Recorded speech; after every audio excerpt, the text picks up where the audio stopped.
रखी, महिलाओं की भावनाओं को रखा है। मुझे बस वो पंक्तियां याद आ गई कि रंजिश ही सही दिल ही दुखाने के लिए आ।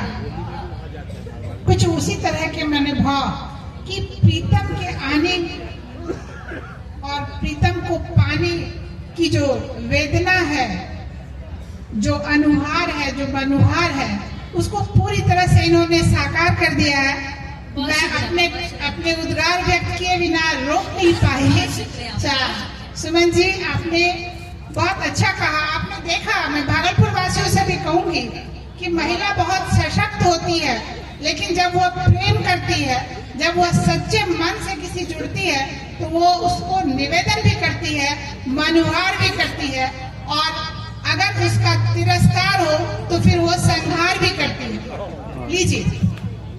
धन्यवाद, बहुत शुक्रिया। और बारी है उस कविता की जिसके लिए आपने मुझे आमंत्रित किया। महिला सशक्तिकरण की बात भी हो रही है। स्वयंवर में कविता अभी आप सुनने वाले हैं जिस कविता को, उसका शीर्षक है स्वयंवर में कविता। कि जब ये आखिरी कविता मैं आपके समक्ष रख रही हूँ कि जब एक कवित्री ने रखा अपने विवाह के लिए, जब एक कवित्री ने रखा अपनी शादी के लिए अपना स्वयंवर, तो कई कवि पहुंच गए बनने उसमें उनका वर। कवित्री ने कहा कि जिसकी कविता होगी सबसे सुंदर सबसे आला, उसी को मैं पहनाऊंगी यह वरमाला। अरे आनंद आ रहा है ना आप लोगों को? जोर से बताइए, आनंद आ रहा है? आनंद आ रहा है। तालियां बजा करके बताइए हमारी कवित्री को कि जब एक कवित्री ने रखा अपनी शादी के लिए अपना स्वयंवर, कई कवि आ गए उसमें बनने उनका वर। कवित्री ने कहा कि जिसकी कविता होगी सबसे सुंदर सबसे आला, उसी को मैं पहनाऊंगी यह वरमाला। सबसे पहले वीर रस के कवि आए। वीर रस के कवियों को ज्यादा संयम नहीं रहता, वो आए और उन्होंने कहा कि कवित्री जी सुनिएगा मैं क्या कहता हूँ। क्या कहेंगे? कहीं कि चांद तारे तोड़ तेरी ओढ़नी में जड़ दूंगा, कि चांद तारे तोड़ तेरी ओढ़नी में जड़ दूंगा, अपने लहू से तेरी मांग मैं तो भर दूंगा।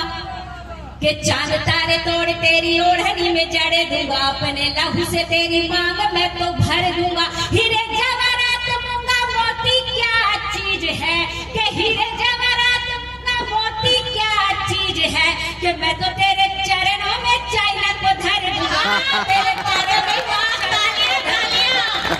क्योंकि चाइना और पाकिस्तान वीरस के कवियों के प्रमुख दुश्मन है। अभी बारी आई उस कवि की जो जो श्रृंगार में वियोग लिखते हैं। वियोगी कवि वो होते हैं जिनका कई बार दिल टूट चुका होता है, जिनके कई प्रेम प्रसंग रहते हैं। वियोगी कवि आए, उन्होंने कहा कवि जी सुनिएगा मैं भी कुछ कहना चाहता हूँ। कवि ने कहा कहिए कहिए, क्या कहना चाहता हूँ? सुनिए क्या कहा कि तुझे राधा भी समझूंगा, तुझे सीता भी समझूंगा, तुझे राधा भी समझूंगा, तुझे सीता भी समझूंगा, हृदय में भर लूंगा पावन प्रिय गीता भी समझूंगा, भुला दूंगा पुरानी सब मोहब्बत में तेरे आगे, भुला दूंगा पुरानी सब मोहब्बत में तेरे आगे, तुझे शोभा तुझे मीना तुझे गीता भी समझूंगा, तुझे शोभा तुझे मीना तुझे गीता भी समझूंगा। बड़ी प्रसन्न हुई करे, ये तो बड़े बेचारे सादगी से इन्होंने सारे प्रेम प्रसंग खोल दिए मेरे साथ। अब उस कवि की बारी आई जो दक्षिण वर्णन करते, जो संयोग वर्णन करते। उन्होंने कहा कि मैं पृथ्वी को कुछ ऐसा सुनाऊं कि मचल के मेरे गले पे वरमाला पहना दे। मैं क्या सुनाऊं? कहा कि मैं इनका सौंदर्य वर्णन करता हूँ, सुनिए। कि मंद मंद मुस्काती मंदाकिनी, मंद मंद मुस्काती मंदाकिनी, यामिनी दामिनी प्रिया सुनैना, जब से छवि दृष्टिगत तेरी हृदय विकल को न आया चैना, जब से छवि दृष्टिगत तेरी हृदय विकल को न आया चैना, सागर से तेरे दृगों में डूबा भूल गया मैं पार उतरना, ब्रह्म स्वरूपा है कामिनी रूपा है, वंदन करूंगा चरण दिन रहना, ब्रह्म स्वरूपा बात है, क्या बात है, बहुत अच्छे, क्या जोरदार गाने हो बहुत अच्छा प्रीति जी।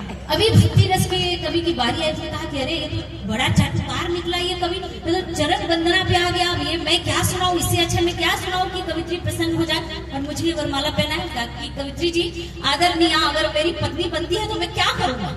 हाँ कहिए क्या करेंगे कि जय जय जय पत्नी महारानी, जय जय जय पत्नी महारानियों की तालियां तो उठ ही सकती है इस पर जय शोभा जय गाने। जय पत्नी महारानी, वो फलगामी वो ज्ञानी जिसने तेरी बात न मानी।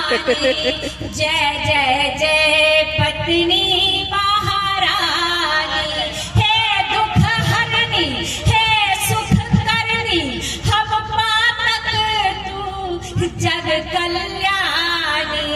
जय जय जय पत्नी महारानी, जय जय जय पत्नी महारानी। कवित्री बड़ी प्रसन्न है कि ये मुझे ईश्वरीय आभा प्रदान करेंगे, रोज मेरी आरती उतारेंगे, मैं इन्हीं को पति चुनती हूँ। जैसे आगे बढ़ी कि हास्य रस के कवि दौड़ते हुए मंच पे आ गए।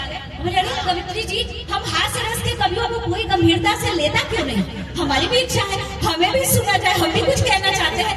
अब ऐसा क्या कहा कि पूरा पासा पलट गया, सुनिएगा। हास्य रस के कवि ने कहा कि पत्नी बनोगी तो जहान लिख दूंगा, कि पत्नी बनोगी तो जहान लिख दूंगा, कविताई वाली ये दुकान लिख दूंगा। क्या बात है। हास्य रस के कवियों की पूरी दुकान पत्नियों से ही चलती है कि पत्नी बनोगी तो जहान लिख दूंगा, कविताई वाली ये दुकान लिख दूंगा।